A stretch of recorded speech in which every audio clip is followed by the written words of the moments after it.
Ազգային ժողովրդավարական բևեռի խորհրդի հայտարարությունը Արցախահայության դեմ հարձակումների առնչությամբ։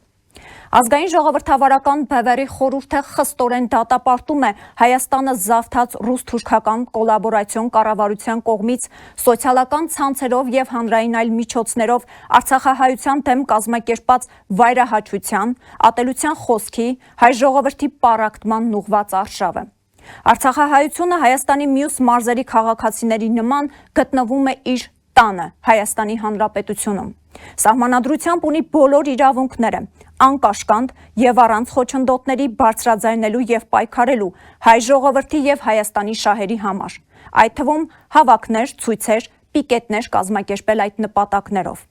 Կոչ ենք անում մեր բոլոր հայրենակիցներին կոշտ պատասխաններ տալ եւ լռեցնել Երևանյան վարչախմբի կողմից տարատեսակ բլոգերների եւ կեղծ օգտահաշիվների կողմից իրականացվող տեղեկատվական արշավները,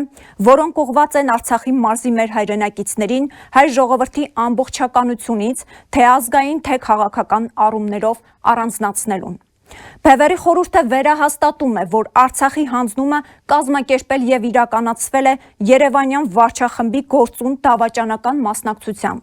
եւ հայությունը, որպես ամբողջական քաղաքական մարմին, պետք է ներդնի բոլոր ջանքերը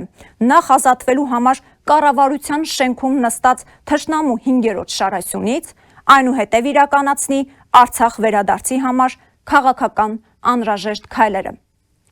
Ազգային ժողովրդավարական բևեռի խորհուրդ 04 ապրիլի 2025 թվական Երևան։